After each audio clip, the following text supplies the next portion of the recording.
Hello everyone, আশা করি সবাই ভালো আছেন। অটোক্যাড বাংলা টিউটোরিয়ালের পার্ট 2তে আজ আমরা অটোক্যাডের বিভিন্ন গুরুত্বপূর্ণ টুলবারের সাথে পরিচিত হব। তো চলুন আমরা চলে যাই অটোক্যাডে। অটোক্যাড 2007 আইকনটিতে ডাবল ক্লিক করলে অটোক্যাড ইন্টারফেসটি চলে আসবে। তো এখন আমরা অটোক্যাডের বিভিন্ন গুরুত্বপূর্ণ টুলবারের সাথে পরিচিত হব এবং টুলবারগুলো আমি আলাদা আলাদা করে দেখাচ্ছি। আমরা যে কালো এরিয়াটি দেখতে পাচ্ছি, তো এই টোটাল এরিয়াটিকে বলা হয় ওয়ার্কিং স্পেস।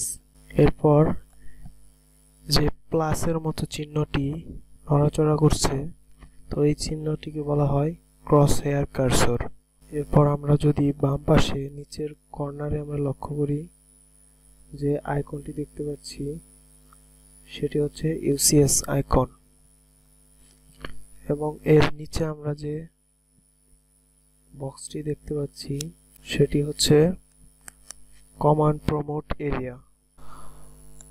তো আমাদের উপরের দিকে যে রেক্ট্যাঙ্গুলার বক্সটি দেখতে পাচ্ছি এটাকে বলা হয় টাইটেল বার। এরপর আমরা টাইটেল বারের নিচে যে রেক্ট্যাঙ্গুলার বক্সটি দেখতে পাচ্ছি এটাকে বলা হয় পুল ডাউন মেনু। এবং এরপর যে টুলস বারগুলো আছে সেগুলো আমি একটি একটি করে আলাদা করে দেখাচ্ছি।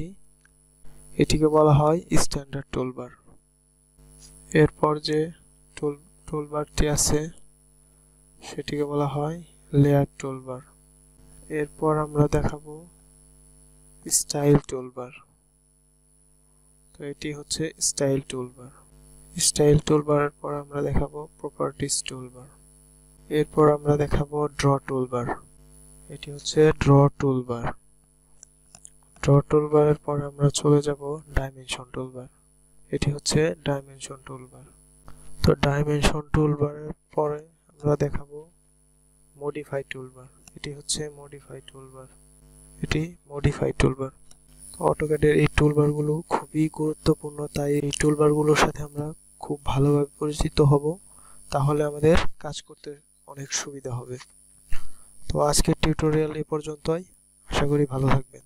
Thank you for watching.